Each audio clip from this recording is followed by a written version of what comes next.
Spokane Valley could become a sanctuary city of a different Councilman kind. Caleb Collier says that this I'm proposing that the city of Spokane Valley issue a proclamation stating that our city is a Second Amendment sanctuary city.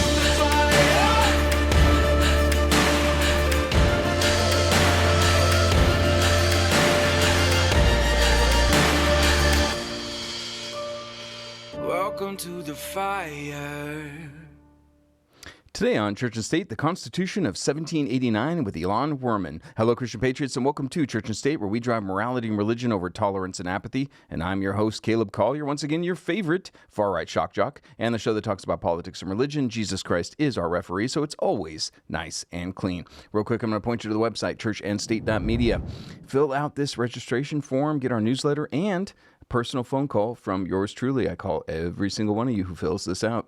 While you're on the website, check out our most recent episodes, continuing to cover hard-hitting topics that I believe you should listen to and share with your friends, family, and neighbors. Also, peruse through the great featured guest list that we have over the decade that I've been doing this. A lot of interesting people have joined us. You can check every single one of those out just by clicking on their name.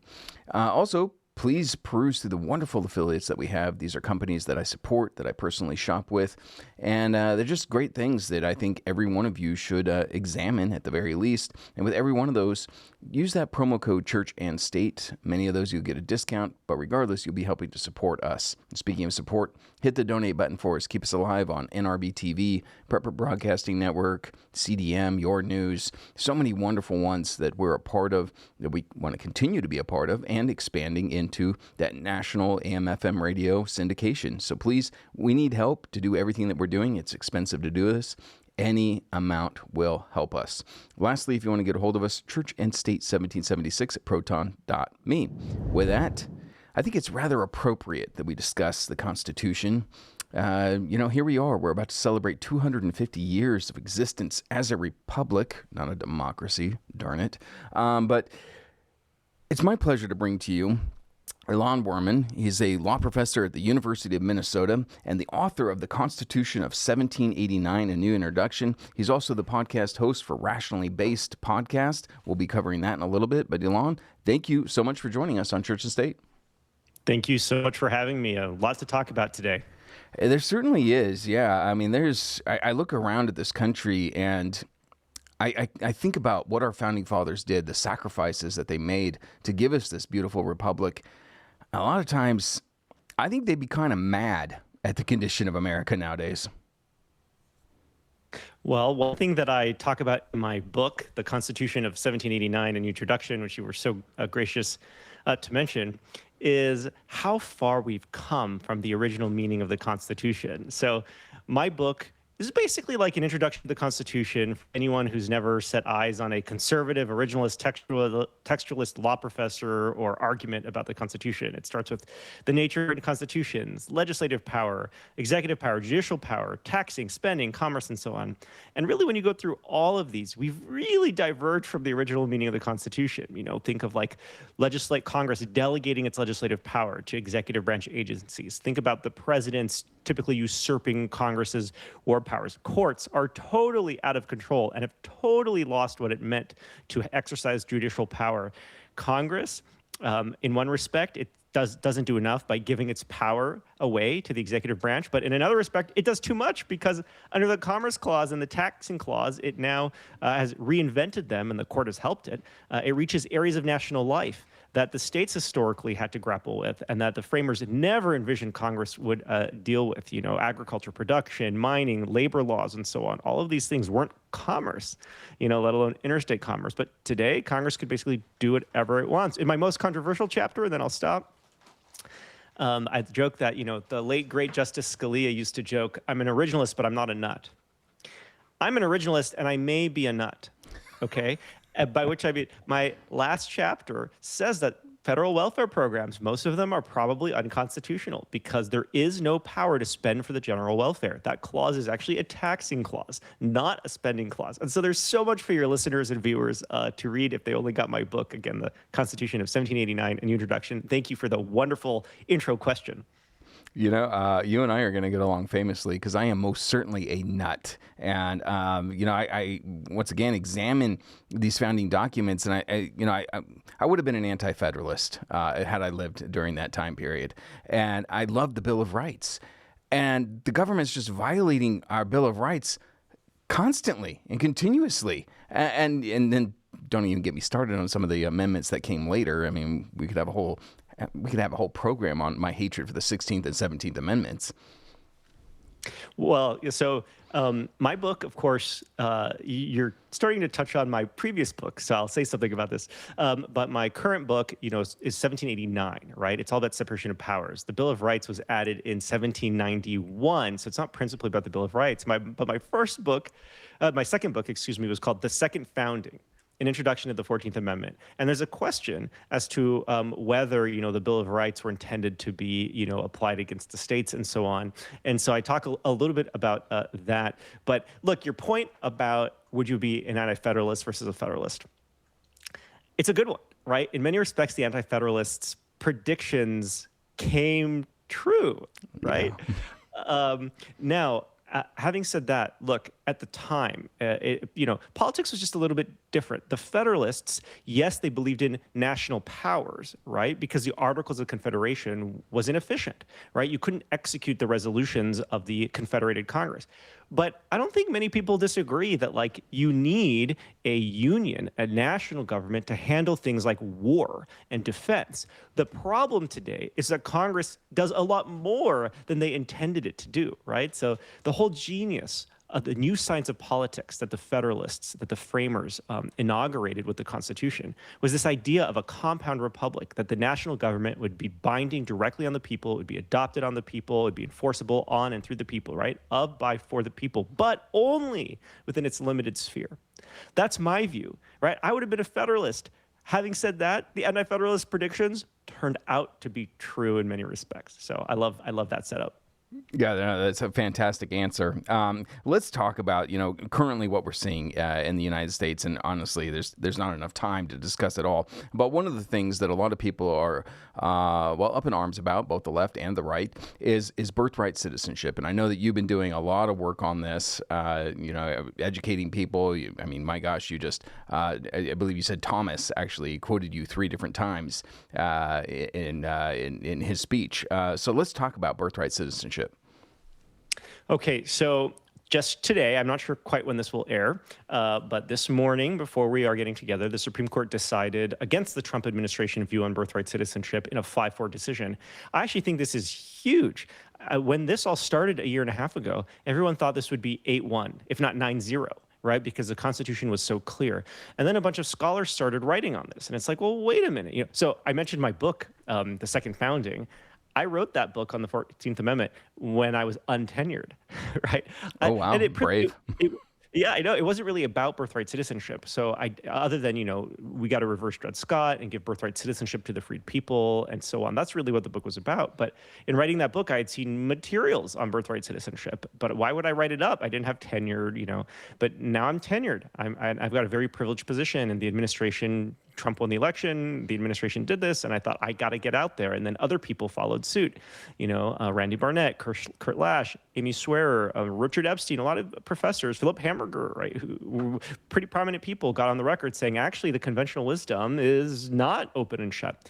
And so in today's decision, we had 4 justices agree with the Trump administration on the constitutional question. It's a range of perspectives. Justice Kavanaugh had, surprisingly, the most restrictive view. He seems to think that to be a citizen when you were born, your parents must be a citizen.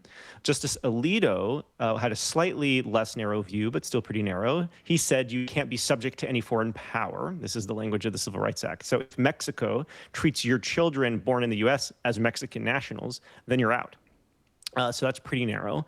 Gorsuch and Thomas had a slightly less narrow view, which happens to be my view, which is if you are a domiciled resident of the United States, then you are subject to the full and complete jurisdiction just as citizens are. And so under that view, lawful permanent residents, their children would be citizens. And that makes sense for all sorts of reasons. They left open the question whether unlawfully present aliens, illegal aliens, whether they can unilaterally create a domicile for themselves. So they left that for another day.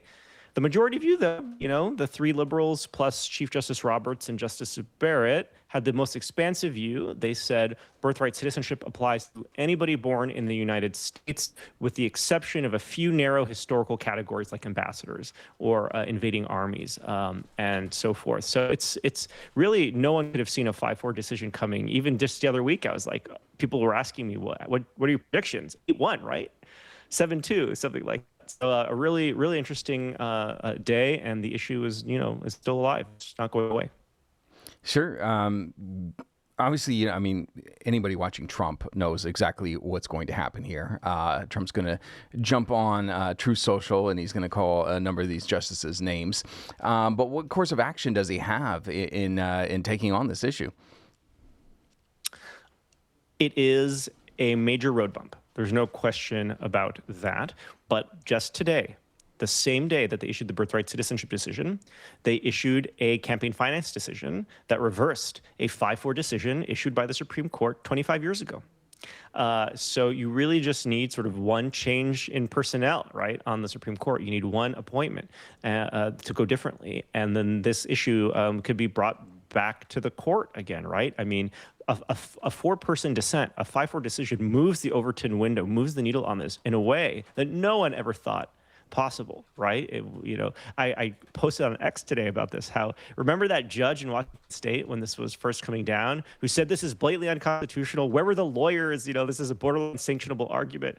Well, that argument just got 4 votes, on the Supreme Court. So I think Congress should keep pushing. It would need to get rid of the filibuster, of course. And just after the Save America Act, which, again, I don't know exactly what it does, but it sounds really important to conservatives, just after that one, do a birthright citizenship bill of some kind and just bring it back to the court, I suppose. Maybe they could do something in the territories, because there it's statutory birthright citizenship. So like, Saipan, Peter Schweitzer has said there's a big birth tourism industry there, and the visa rules were relaxed by the Obama administration to allow Chinese tourism.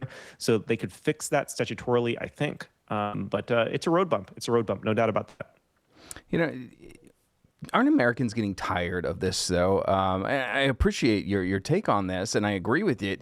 But there should be a standard that every single representative we have, and I believe these justices are representatives of we the people, but isn't it tiring for us to constantly have this battle of, we just need one on our side and we can get this thing pushed through? I mean, I know that the answer is the Constitution. That is the standard. But can we get back there? Look, your frustration is totally understandable. Why? When you look at all the major cases that the Supreme Court has decided, not quite all of them, but like today, the transgender cases, for example, the campaign finance cases, but birthright, just take birthright. Was there any doubt how the 3 liberal justices were going to vote? There's no doubt. There's no doubt. The conservatives, look, some decisions, Justice Kagan will vote with the conservatives sometimes. Very rare, very technical sort of cases, but she does it. She does it. Sotomayor Jackson almost never do anything like that. So immediately with this case, you know how 3 are going to vote, and you don't know how the other 6 are going to vote. It's really, you're fighting for 6 votes, right? But they just have to peel off 2 of 6. Right? But if you take away the 3 liberal judges, and it's just who takes this issue seriously, right, and cares actually about the original meaning of the Constitution, and isn't just going to do what they think is politically, their particular preferences, that's only 6 people playing that game, right? It's a pretty cynical view of the liberal justices, I admit, and I do want to give them a presumption of good faith, but look at the numbers. Look at the numbers. They almost never join the conservatives on anything, and conservatives routinely break ranks and go with the liberals, right? So really, of the 6 people taking the Constitution seriously, it was only 2 votes in support of support of against the Trump administration. It was 4 votes in favor of the Trump administration. Now, of course, 2 plus the 3 liberals gets you 5-4. So it's frustrating. It's really frustrating. And just think how close we came to having 7 votes the other direction, right?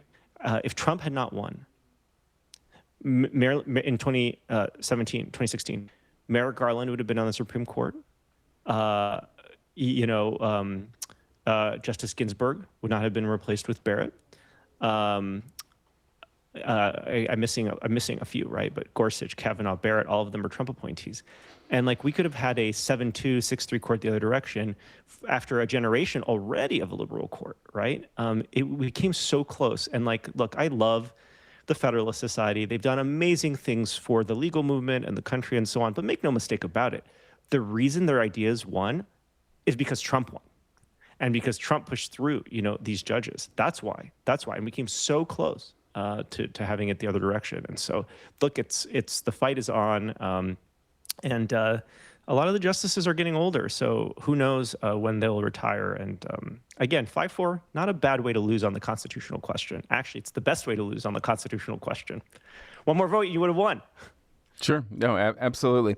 Is there a risk, this has been happening since really FDR of this idea of packing the court. Do you see Trump in anger trying to push some type of agenda like that? We need to put more conservative justices on the Supreme Court?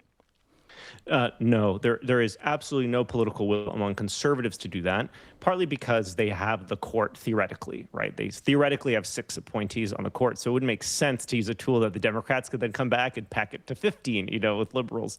There is this great distaste for what FDR tried to do, basically pack the court in order to stop the judges from stopping his New Deal program and so on.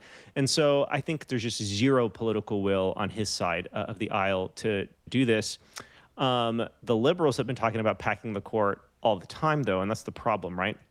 If they take power, before when they had power, when Biden was president, the only holdouts on the filibuster were Manchin and Sinema.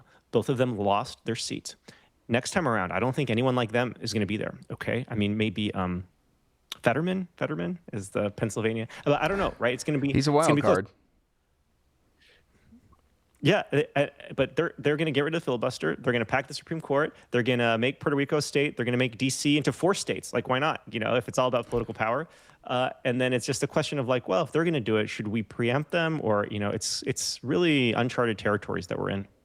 Well, and why set the precedents? I mean, throughout our history as a country, we've seen where they've moved away from the Constitution against that would shackle the government. And one party does it, and then the next party does it, and it's just a snowball effect that leads to, honestly, in my opinion, tyranny. No, that's right, and it happened with judges as well, judicial nominations, right? Originally, you didn't filibuster lower court judges, right? And then they filibustered lower court judges, and then it was just tit for tat, right? I do think the Democrats sort of started the judicial confirmation wars, but the tit for tat problem is real. No, absolutely. All right, let's move over to another issue, the Voting Rights Act. We're fast approaching the midterms here, and I get really tired of this rhetoric, but you keep hearing over and over and over again. You hear it every 2 years. This is the most important election of our lifetime, and I'm like, every election can't be the most important of our lifetime, but that's the rhetoric going on right now. And clearly there's problems with what's going on with voting. And there's this whole conversation about, should you have to show ID to be able to vote? What say you? Yeah, look, I think the Constitution doesn't say very much about this. I mean, it does say, I think, that using race to make districts is probably racist. Race discrimination, probably unconstitutional. Yeah, and that's what the Supreme Court basically held recently in the Calais decision. I will say that the Democratic theory, the Democrat Party theory of the Voting Rights Act was maximizing Democratic voting power, right? I mean, like, I've talked about this a bit on the podcast that you mentioned, Rationally Based. Actually, one of my favorite episodes, we called it Dem-maxing, okay? This was their theory of the Voting Rights Act, but you can't crack them, right? You can't... because that dilutes their vote, but you can't pack them either. You have to maximally give them the most number of districts you possibly can to like support Democratic candidates. And so that can't be right. And so I think it was important to get rid of that interpretation of the Voting Rights Act. On the other stuff, the Constitution doesn't say very much stuff about like voter ID and so on, but I do think there is, the states obviously would be allowed to do it. Congress, I think, would be allowed to require it because they can alter the regulations of the states in this regard. But I do think it's like a small c constitutional principle. It's like an unwritten principle, not enforceable by courts, but like in a representative democracy, right, a republic, constitutional republic, as you said, people need to have faith in elections. And like, I almost don't care how much fraud there is or isn't. Is it obvious that requiring voter ID would increase confidence? That's worth something in a constitutional republic. That's worth something. But the fact that the other side fights it so much does make me suspect that they know there's more fraud than they're letting on, or unwitting fraud. It doesn't have to be intentional fraud. It could just be, there was a case in Nevada where 6,000 people through the various processes got automatically, so they allowed, I think it was non-citizens, aliens, to get driver's licenses, and they were automatically registered to vote. And then they voted, because nobody told them, right? And it's only a crime if you knowingly vote illegally, right? And so all of a sudden you could have 6,000 people vote in Nevada who are not eligible to vote, but they're not actually committing a crime because they were duped. They didn't know. They were just automatically enrolled. It is a much more serious problem. Can it flip elections? Has it flipped elections? Probably some. It probably can to some degree. But again, it doesn't matter, because obviously this would improve confidence in the elections. And so I'm for it for that reason. Gotcha. Okay, and you brought up redistricting, and I've been following this with a keen eye. Especially in the southeastern states, it seems to me that they've been redistricting properly. They had these districts that was like this blue area, and then 20 miles away, they bounce over, and all of a sudden that's part of that same district. And they seem to be trying to correct that in the Southeast. Now, obviously, in some of the blue states, they're redistricting in ways that I don't actually appreciate, and making sure that, places like California will forever remain blue. Is there a way constitutionally to ensure that the redistricting is actually fair and doesn't benefit one party or the other? Not without a constitutional amendment, let's put it that way. But this does give me an opportunity to talk about sort of a pet issue of mine, right? Historically, districts, states did not have to have equal population in every congressional district. At the state assembly level, they could have the equivalent of like a U.S. Senate, right, where rural interests get a senator, and so you'd have a senator representing a much smaller number. But this was all, and this I think was good because it allowed districts to accommodate communities of interest, right? God forbid, rural communities might have different interests that need to be protected against majorities, right, in the big cities. But the Supreme Court, in a case that I actually think was wrongly decided, this goes back to my previous book, concluded that the 14th Amendment prohibits unequal district populations. This is the so-called one man, one vote, or one person, one vote in Baker v. Card, Reynolds against Sims. And as a result of that, actually, I think we see a lot more partisan gerrymandering, because if you have to otherwise just keep the districts equal, if that's the only restraint, well, I'm going to do a tentacle district and, get the populations equal, but that support me on a partisan basis. Whereas historically, it was like, wait, communities of interest actually mattered, right? And so let's work on these counties. So historically, Louisiana, for example, was all county-based. But in order to accommodate the Voting Rights Act, under the Democratic theory of it, and the population equality requirement, you could see they had to break up counties. And why should they have to do that? So that's a really, really good question to which there's not a great answer. Okay. Kind of bouncing off of that one, or piggybacking off of that one, in your opinion, would repealing the 17th Amendment, which is, in my opinion, I hate that one probably the most. I mean, the 16th is right up there. But would repealing the 17th Amendment, would that benefit the states? Yes. This goes back to the compound republic discussion, this new science of politics, which I talk about in my book, again, the Constitution of 1789, which is right behind me for subliminal messaging to your viewers. Part of the deal, right, was that the national government would be directly binding on the people, unlike the Articles of Confederation, which operated on the states. Right, and the states sometimes didn't obey the commands, the resolutions. Right, it operated through the states, which made it very difficult to execute the national resolutions.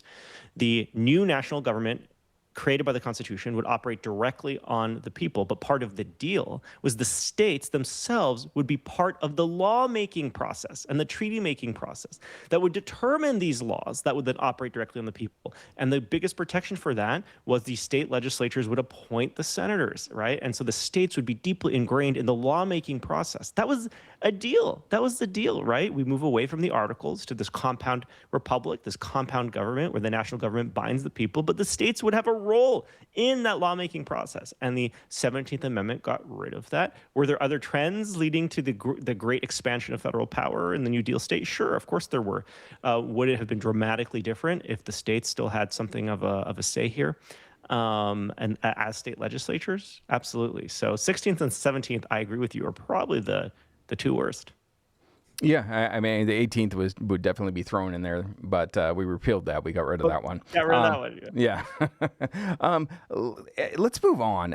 Let's talk about something that a lot of people are very interested in. A lot of people are kind of watching with a fearful eye, and it's Iran. But I also want to throw in Maduro into this as well, because Venezuela has a part in this. But what's your take on this? Yeah, so this gives me a chance to plug both the book and the podcast, because so I have a chapter on the war powers in the book that explains a lot of this. And then we also did on the Rationally Based podcast an episode on the Iran war and Venezuela and so on.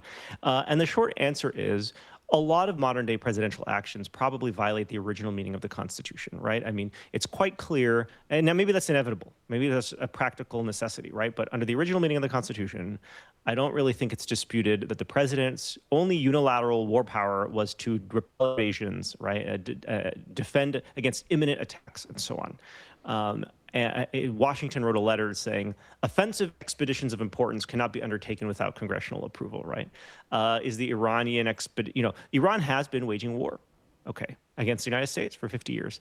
But have we engaged in offensive expeditions of importance? I would say so, right?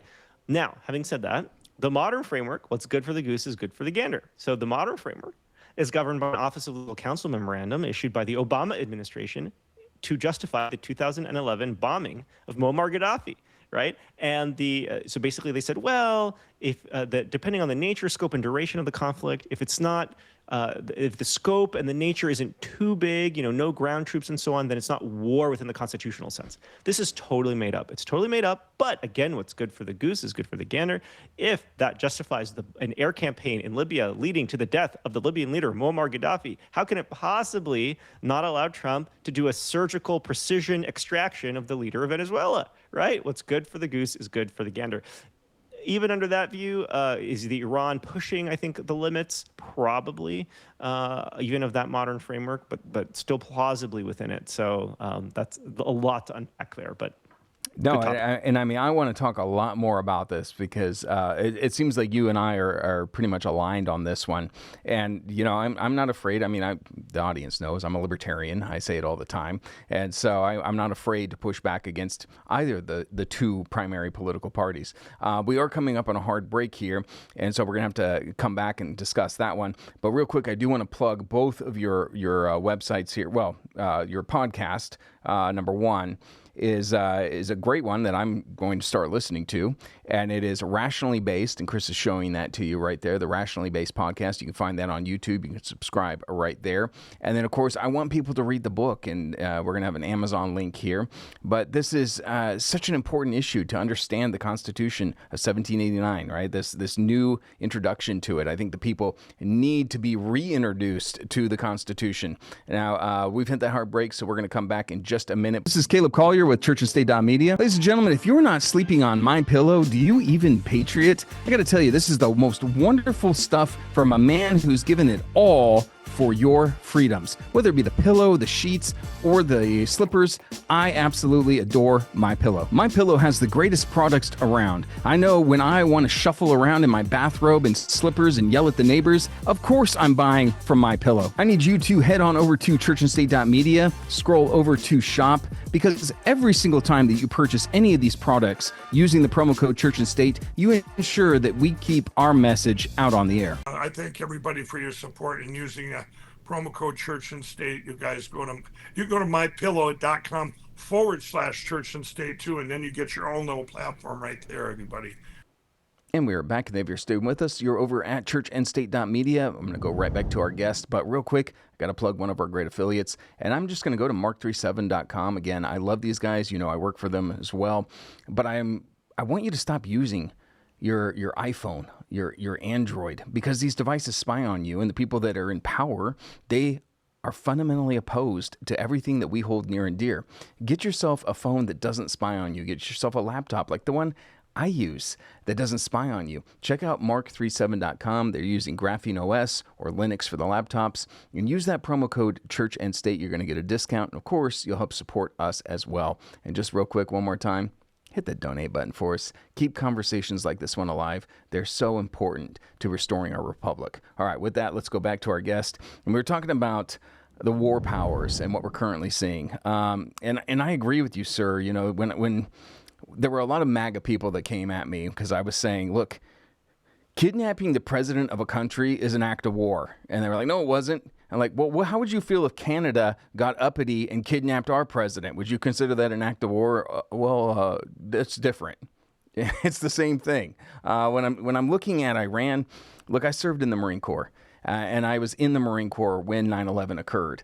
There's an entire generation that has not known this country at war, and I'm tired of it. And we don't need to seek these monsters abroad. Because we need America First policies. We have so many issues, our infrastructure, what's going on with our veterans, the homeless. We could turn internally and correct a lot there before we ever have to go out and look into the world for another monster to attack. I love the reference to John Quincy Adams and James Monroe. Like, we do not go abroad in search of monsters to destroy. Good deployment of history. I will say that I think Trump probably agrees with all of that, right? You don't have to go abroad in search of monsters to destroy, but sometimes monsters are on your doorstep. And sometimes, monsters on the doorstep are terribly destabilizing, right? I mean, Venezuelan oil. Venezuela was like a beachhead for Russian and Chinese influence. And Russia and China are not our friends. They just aren't. And, right, it's not America First to basically ignore, those geopolitical realities. And so now, having said that, was it an act of war in international law? Yeah, probably. Okay, but so was dropping a bomb on Gaddafi. Now, there they'll say the United Nations resolution authorized, the use of force, and so that was consistent with international law. But look, again, international law is actually irrelevant for purposes of constitutional power. Okay, so let me make that point. Congress could declare war on Mexico tomorrow because it wants to conquer its territory. Don't recommend it, but it could do it. And so, again, international law is not the same thing as constitutional right or constitutional power. No, I would absolutely agree with that. And I mean, you mentioned Libya, and we can go through and look at the history of when we stick our nose in business that perhaps we shouldn't be involved with. Look, nobody's going to argue that, in the case of Syria, Assad was a good man. He wasn't, but he was a secularist, and he kept the people in check. And then we took out the straw man. Same thing with Iraq. I mean, we keep doing this over and over and over again, and then we create ISIS. And we create this power vacuum to where now the people that unfortunately live in those countries, man, they're getting just terrorized, brutally oppressed. Yeah, I'm not going to defend, interventionism and adventurism abroad and so on. What I will say is historically, and again, this is in a chapter in my book, I do think the president on his own initiative could protect American personnel abroad. And so there are historic examples in Nicaragua, the Panama Canal Zone, Lebanon, and so on. But of course, most other things would require congressional authorization, which there isn't in a lot of these cases. Sure. So I think the question that everybody wants to know is, in regards to Iran, is does this end peacefully? The headlines were the strait is open, the strait is closed, the strait was never open. It's crazy trying to understand what's going on here. But do we come to a resolution? Do gas prices start coming down in the United States? Yeah, I really don't know. And what I will say is it seems obviously America First to ensure that Iran cannot promote terror proxies in the Middle East. It's obviously America First to ensure Iran does not have a nuclear weapons capability. Don't give me this, moral equivalence BS. It's like Israel is not Iran, okay? Israel's had nukes for a long time and has never threatened to use them on anybody, okay? Iran every day says if we get nukes, we're going to use them, right? So, don't give me sort of this moral equivalence nonsense. Now, is there a way out? Is there a way to win without putting ground troops, without congressional authorization? I don't know. That's the trickier part of it. Obviously we've gotten some objectives. It's better that Iran's nuclear capabilities are set back years, possibly. It is better that Iran's missile and naval capabilities have basically been obliterated. Those are all better than the world was before. But the regime's still there, and they might still get nukes, and the problem's not going away. So I really don't have a solution to it. But at least I can tell you about the constitutional angle. I think the real fear here is that if we did put ground troops into Iran, that it would become, the next Vietnam or the Soviet Union's war in Afghanistan, where it's just an absolute boondoggle and we get stuck there and more of our troops are sent home in body bags and coffins wrapped with the flag. Yeah, I don't disagree with any of that. Obviously, nobody wants that. That happened a lot with Iraq, too. I will say that this is a good reason why Congress has to, even under the modern Office of Legal Counsel framework, ground troops are the quintessential example, the paragon example of nature, scope, and duration, which even the modern framework recognizes that Congress would have to decide. And Congress is not going to want this on their hands, right? And so there's zero chance that they'll authorize ground troops short of an attack by Iran of unanticipated proportion on America or its allies. Yeah, absolutely. I agree with that one. All right, let's move over to freedom of speech, because this is, this is essential, right? I mean, here you and I are on a podcast that in many nations across the world would not be allowed. But we've seen direct attacks against freedom of speech, and specifically in states, there are things that you cannot really say anymore. How do we defend this essential God-given right? Yeah, so the first thing I would say is the freedom of speech is not as all-encompassing as people think. And so one of the big controversies today is can you deny visas, right, to people who are pro-Hamas or anti-America? And my view is yes, actually you can. And it has less to do with the freedom of speech than it does with the fact, that immigration, a visa, is a public privilege. It's not a right. And so we could impose reasonable conditions on it. But to your immediate point, freedom of speech is almost more threatened by private corporations today. The ones that censor you. You can't. Do you really have freedom of speech? And we talk about this on the podcast too. Do you have freedom of speech if you lose a job, if you can't bank, if you can't stay at an Airbnb, right? If you can't post on social media, and so I think. Now, to be fair, what the libertarian might say is, well, the government is browbeating social media companies. The government is browbeating banks. And that's true. And that's absolutely true. But a lot of this is also on their own initiative, especially the tech companies. They're so insanely woke, that it's on their own initiative. And so I would say that the government is still a threat to freedom of speech, largely in the way it browbeats private corporations. But we should be cognizant of the threat to freedom of speech from private power and private corporations. I would absolutely agree with that. And, as an advocate for the free market, then the responsibility falls on the people. Stop using these big tech companies, as you put it, that are suppressing your free speech. There are alternatives out there. I'm in alternative media because somebody had to fill that void, and there's many people that are doing so. So, yes, I agree with you. And it's definitely more nuanced than just throwing it's all the government's fault or it's all the big corporations' fault. All right. So going through this, this is a big issue. And obviously this would fall prey to your second book that you were talking about, but slavery. And certainly, this is something that we've dealt with as a country, and I'm not trying to shy away from that fact. Yes, this is part of our history. History is beautiful and ugly at the same time. But we also have modern day slavery going on as well. So let me say something, because this does connect to my book, which again is behind me, and I hope your viewers buy it. I don't care if you read it, but you should buy it. That's my line. A big reason that people dislike the Constitution is this myth that the framers were pro-slavery. And the fact of the matter is they were not. So you don't have to believe their own statements, of which there are many. What I show in the book is look at the statements of the Southerners on the eve of the Civil War. The Southerners in the 1830s, 40s, and 50s, they said, we've progressed since the founders. We no longer believe, Senator Robert Hunter said, Virginia, okay, on the Senate floor, in 1860, on the eve of the Civil War, we no longer believe what Jefferson and Madison and Monroe and Washington believed. All the leading men of Virginia believed that slavery is an evil to be exterminated. We now believe that slavery is a positive good, good for the master, good for the enslaved person, right? There was a degradation, a deterioration, a devolution of the Southern state of mind and Southern society. They basically became oligarchic governments. That was not the framers' conception, right? That was an 1820s, 30s, 40s, 50s innovation when slavery had become so lucrative, after the cotton gin and so on. So the framers were not pro-slavery. Some of the provisions they wrote in the Constitution had pro-slavery effect? Yes, I think it was unanticipated. So the 3/5 clause did give a bump to the South in the Electoral College and in the House of Representatives based on their enslaved population, which maintained their grip on power. But at the time, it was seen as an anti-slavery compromise, right? Which is kind of interesting because you could tax them, and the South wanted 5/5 of a person for purposes of representation. So I just think the history is much more nuanced and much more complicated, and I hope your listeners are willing to get the book and to get the argument.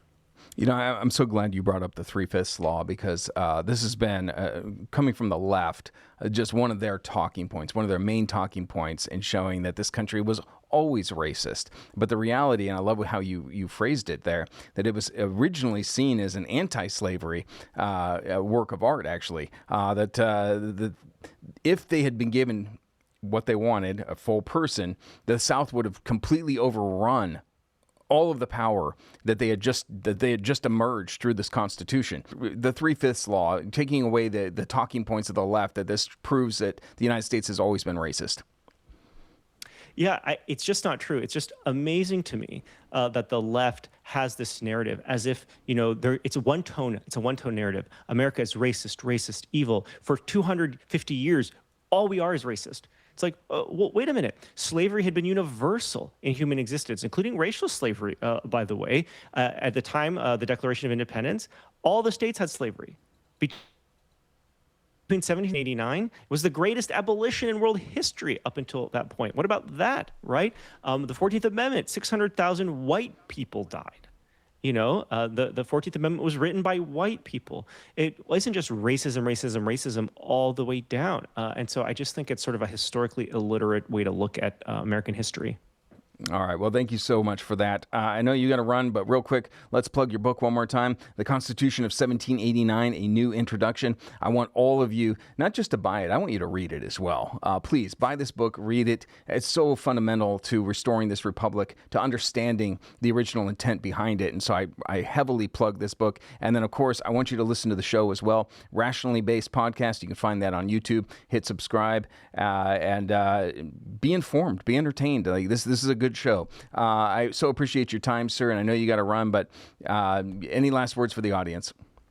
Caleb, I love what you're doing here, and I really appreciate you having me on. Thank you so much. Absolutely. God bless you, sir.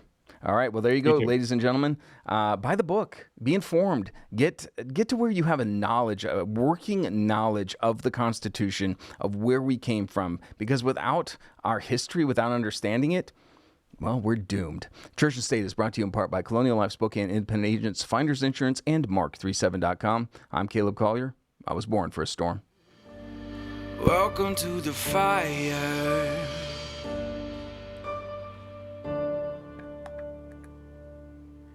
Hey, this is Caleb Collier with the Church and State Podcast. Ladies and gentlemen, I want all of you to go to Galileo.com. You need to stay connected no matter what comes our way. Whether it's government intrusion or a meteor falling from the sky, Galileo has you connected. As a Marine veteran, I can tell you that communications is essential. Galileo has you connected. Whether it's worldwide coverage, uncensored content, or real-time alerts, Galileo is going to make sure that you're connected with your friends, family, and neighbors. Just head on over to churchandstate.media, scroll over to shop, and hit Galileo.com. Make sure to ask them for a free bivvy stick, and make sure to use that promo code Church and State. Are you aware that the Holy Word of God tells us to eat beef? Romans 14:2 says, one person's faith allows them to eat anything, but another whose faith is weak eats only vegetables. Look, it may sound kind of foreign, the idea of meat being an investment, but as you go to the grocery store, you can see that everything is increased. This is including beef. So buy something that's got a 10 to 15 year shelf life